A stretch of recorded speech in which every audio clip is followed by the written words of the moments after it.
O Senhor esteja convosco. Ele está no meio de nós. Proclamação do Evangelho de Jesus Cristo, segundo Marcos. Glória a vós, Senhor. Tendo sido aclamado pela multidão, Jesus entrou no templo em Jerusalém e observou tudo.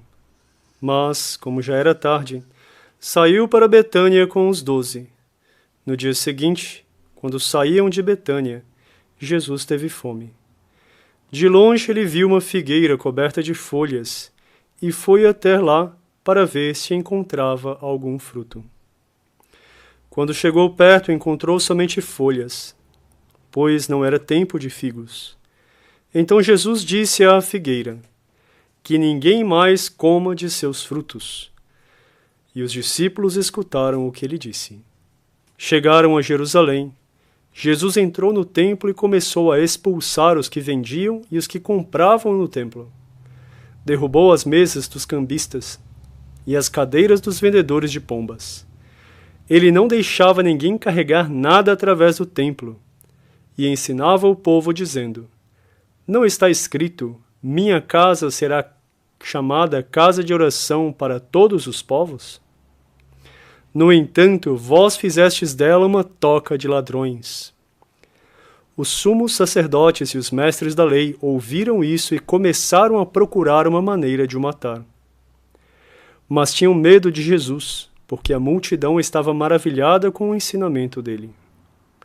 Ao entardecer, Jesus e os discípulos saíram da cidade. Na manhã seguinte, quando passavam, Jesus e os discípulos viram que a figueira tinha secado até a raiz. Pedro lembrou-se e disse a Jesus: olha, mestre, a figueira que amaldiçoaste secou. Jesus lhes disse: tende fé em Deus.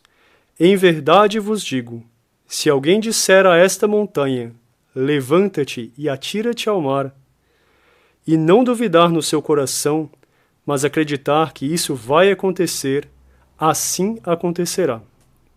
Por isso vos digo, tudo o que pedirdes na oração, acreditai que já o recebestes, e assim será.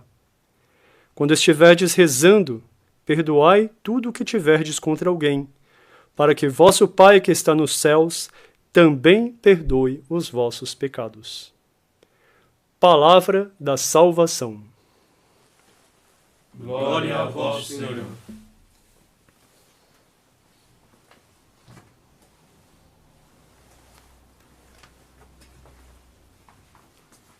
Ave Maria, cheia de graça, o Senhor é convosco, bendita sois vós entre as mulheres, e bendito é o fruto do vosso ventre, Jesus. Santa Maria, Mãe de Deus, rogai por nós, pecadores, agora e na hora de nossa morte. Amém. Queiram sentar-se, por favor. Bem, nós temos um evangelho hoje que é bastante forte, sobretudo por dois aspectos. Nosso Senhor amaldiçoa uma figueira, e a figueira seca de um dia para o outro. E o segundo aspecto, também forte, é a entrada de Nossa Senhora no templo e a expulsão dos vendilhões do templo e dos cambistas. O que é que representam estes dois atos de Nossa Senhora? Como é que nós podemos interpretá-los? Nós podemos entendê-los, em primeiro lugar, a partir do Salmo. Porque no Salmo está dito: o Senhor ama o seu povo em verdade. E, de verdade, o Senhor ama o seu povo de verdade. É algo muito interessante meditarmos neste versículo. O que é que significa amar de verdade? Muitas vezes nós confundimos o que significa verdadeiramente amar.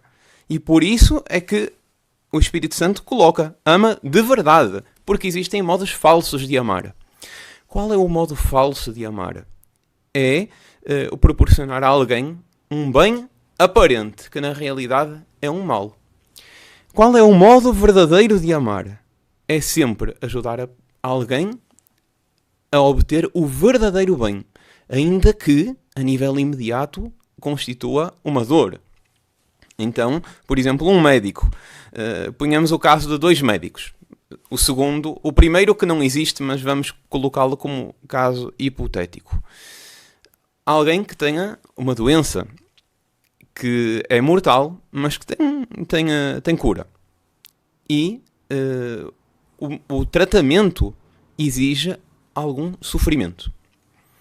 Então, um primeiro médico, para que o paciente não tenha uma dor imediata, administra alguma medicina que atenua a dor. O paciente passa um dia sem dores e depois falece. Médico este que não existe, naturalmente. Segundo caso, um médico que avisa o paciente: olha, para o senhor se curar, preciso de lhe aplicar um tratamento que lhe vai dar bastantes dores durante uma semana. Mas o senhor ficará curado, sobreviverá. Qual é o bom médico? Qual é o médico que ama o paciente de verdade? Naturalmente, o segundo. Ora, Deus é o bom médico que, para connosco, sempre aplica o melhor tratamento. E o principal tratamento que Deus dá à humanidade são as suas advertências. Na primeira leitura do livro do Eclesiástico, eram elogiados os homens famosos, aqueles que são homens de misericórdia e cujos gestos de bondade não serão esquecidos. Em todos os tempos, Deus envia ao mundo homens de misericórdia, verdadeiramente misericordiosos, portanto, homens que dizem a verdade e que ajudam a todos a seguir o caminho do bem, a seguir o caminho da santidade. E esses homens, ora serão amados, ora serão odiados, como nós vemos, por exemplo, no Antigo Testamento com os profetas.